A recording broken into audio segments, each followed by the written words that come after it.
Welcome back to my channel. I'm Joe with Smokin Joe's Pit Barbecue. On today's video, I'm going to be smoking up a Texas style brisket, but I'm also going to be running a test. A lot of people say that resting the brisket for a long period of time, up to 10 hours, produces a really good brisket. Well, on today's video, I'm going to do that and see if I can end up with a Texas barbecue restaurant quality brisket. Stay tuned.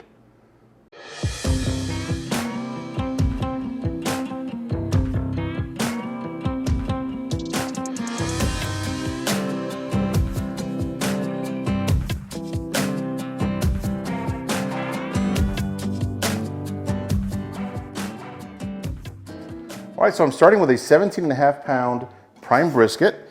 So I'm just going to take it out of the plastic, and I like to cut the plastic off right where the decal's at, because that's going to come off anyway.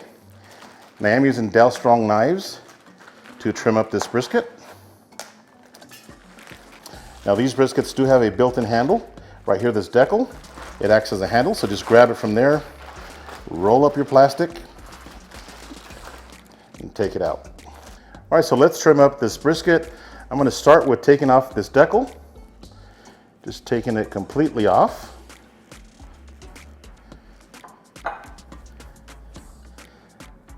And I do save my brisket trimming since I make so much sausage. All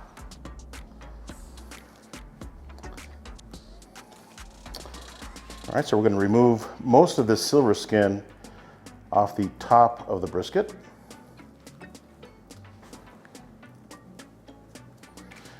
Very simple process. Now it helps if you put your hand under the brisket just to raise that center portion wherever you're taking off that silver skin. Just makes it a lot easier.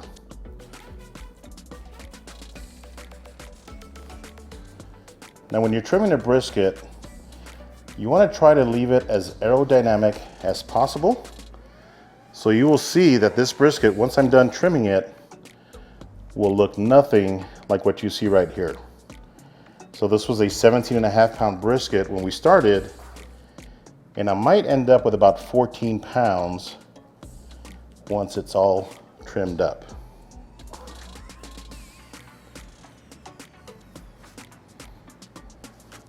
All right, so I like to take off this edge right here just to end up with a nice clean brisket.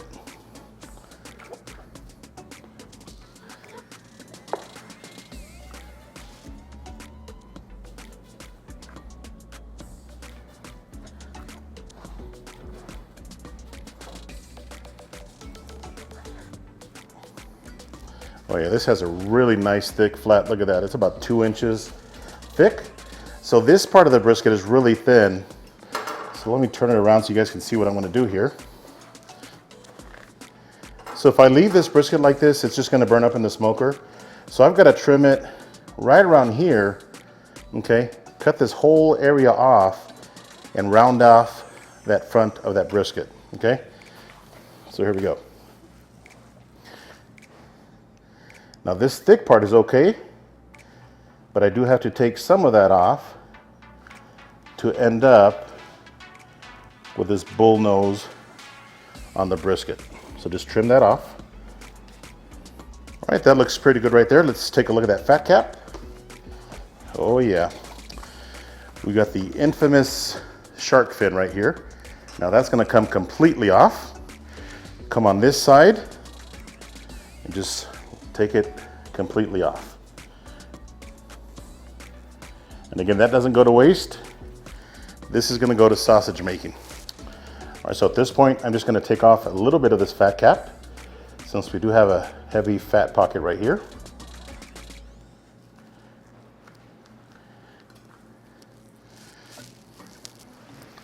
Look at that beautiful white fat, that's what you wanna see.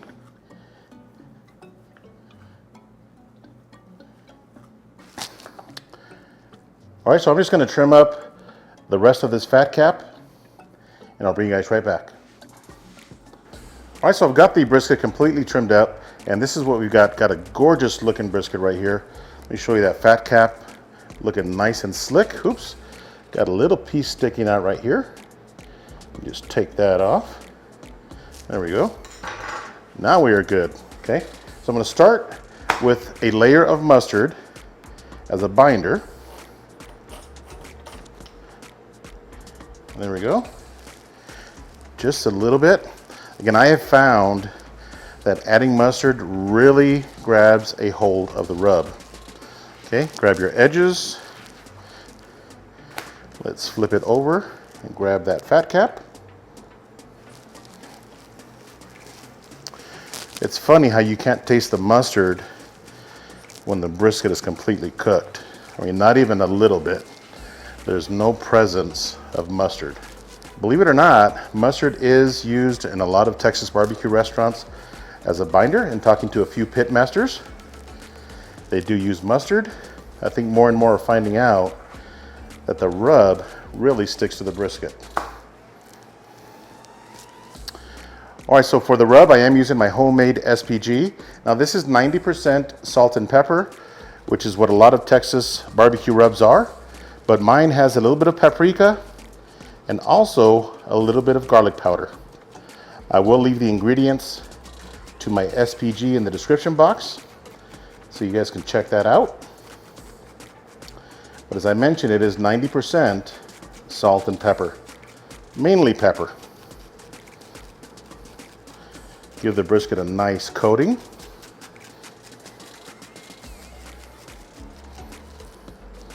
And press that down.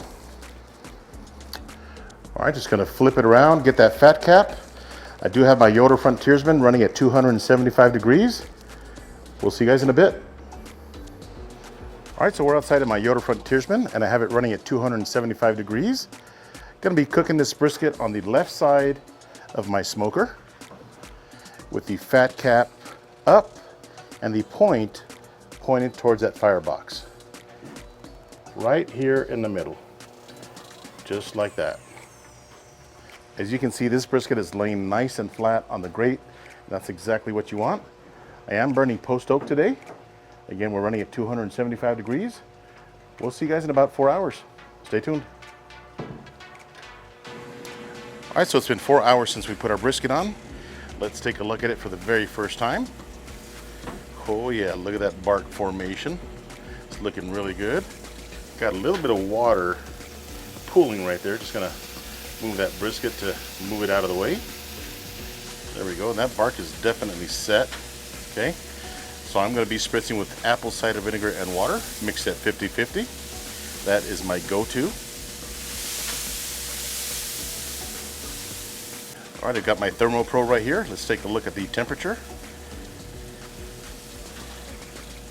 All right, so we're sitting at 156, 157 degrees. So let's check that flat out. Still really tough, by the way. 167.5 degrees.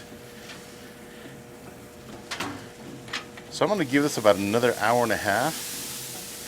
Get that internal temperature up and also create a little bit more bark on that surface. So we'll see you guys in about an hour and a half. Stay tuned. All right, so I took out the brisket and the total cook time right now is 5.5 hours.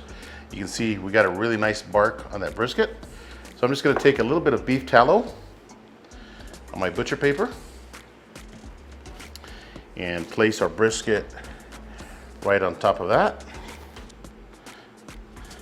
Got a really nice color. I'm also gonna be applying a little bit of tallow on the brisket as well.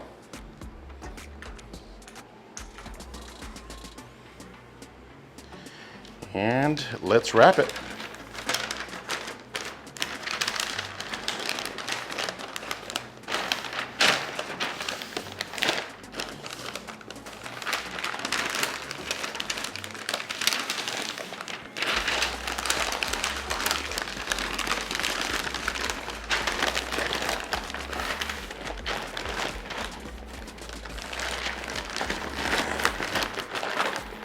Pack it in there really nice and tight.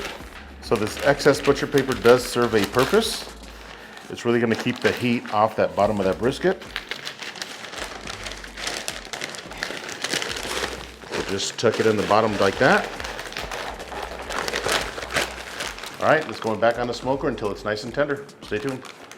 All right, so the brisket is ready and the total cook time was 9 hours, Right now the internal temperature is about 203 degrees and it is probing really nice and tender. All right, so the brisket's gonna sit on my counter until the internal temperature hits 170 degrees. At that point, I'm gonna transfer it to my PK100 smoker, which I have preset at 160 degrees. And by the way, I wanna thank Bradley Robinson from Chud's Barbecue. He's the one that gave me the temperature, the holding temperature. So at that point, it's gonna sit there for 10 hours. And tomorrow, we will be slicing this brisket and see if we have that barbecue restaurant quality brisket. All right, so the total hold time has been 10 hours. This is my PK100 smoker. You guys have seen this smoker in my sausage videos. Now, I was thinking of getting a food warmer, but I forgot that this will actually work as a food warmer and it holds temperatures really well. So it's been running about 160 for 10 hours. Let's take a look at the brisket and show you the setup. All right, so I do want to mention that if you are using your PK100 smoker as a food warmer, make sure you close down the intake and exhaust 100%. So there is a brisket. It's kind of in the middle shelf. And on the bottom, I do have the ash pan filled with water, okay? So I've been filling it up with water and that's gonna create a really nice humid environment and add some moisture to our brisket. So let's take it inside and see what we got. All right, so let's slice into this brisket. But before I do that, I do want to mention that I did reach out to a few barbecue pit masters throughout some really popular Texas barbecue restaurants, and they did tell me that they do hold their briskets for a long time, up to 14 hours.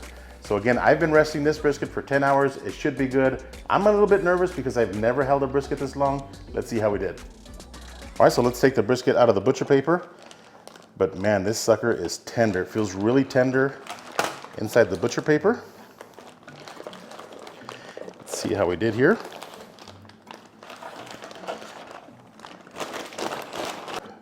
Let's see if we ended up with a good Texas style brisket.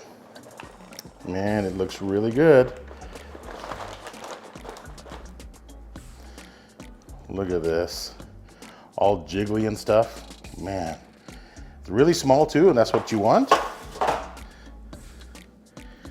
Look at that. Does that look gorgeous or what? Really nice and tender. The surface is really nice and wet from our tallow.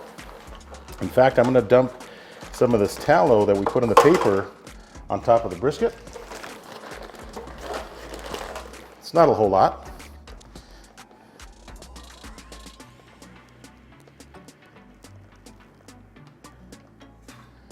All right, let's slice into this brisket. I do have my Dale Strong slicer right here. This thing is fantastic and super sharp.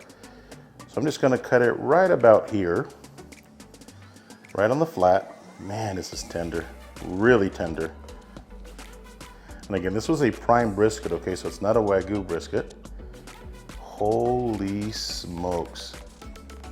Look at how juicy this brisket is. This is gonna be good. Take a nice slice off of this.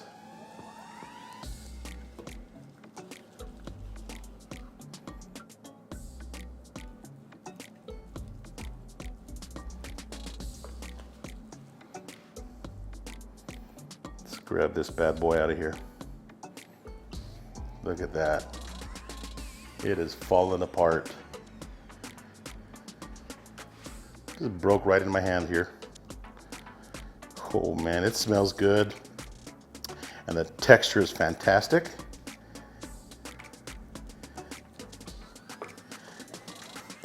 That's gonna be for slices. Let's see that money shot of that point.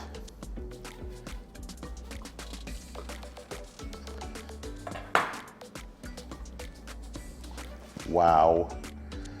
All I can say is wow. Look at the juices running out of this. I gotta tell you, this is probably the most juiciest brisket that I've ever smoked. So right out of the gate, does resting your brisket work? Absolutely. Look how juicy this is. Look at that fat cap, has a nice yellow color to it. That means that the fat really rendered really nicely. So I'm just gonna grab a slice of the point. Man, this is good. I cannot believe the results of this brisket.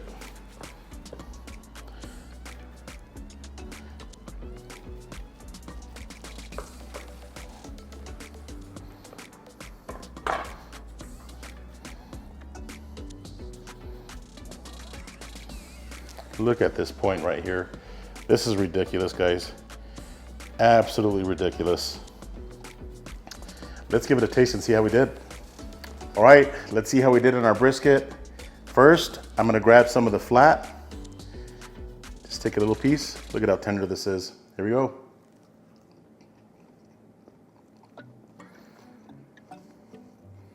This is ridiculous good. Wow. This brisket right here is fantastic. Super juicy and extremely tender. This is really good. Let's see how we did on our point. Look at this big old point slice right here. Man. Look at the tenderness. Oh yeah, look at that. Let's see how we did. Wow. I can't get over how good this brisket is. All right, so my final thoughts on this holding the brisket for 10 hours is that this is the best brisket that I've ever had. I've had some really great briskets, okay, from Midland Meat Company. There's nothing wrong with those briskets. Those are really good. This was only a prime, but something very special happens to a brisket when you rest it for 10 hours. This is really good. Best brisket ever. I highly recommend that you try this. I cannot get over how good this brisket is. Super tender, super juicy. I hope you guys enjoyed this video. If this is your first time here, do me a favor, hit that subscribe button. And if you like this video, give me a thumbs up. Until next time, Joe with Smokin Joe's Pit Barbecue. See ya.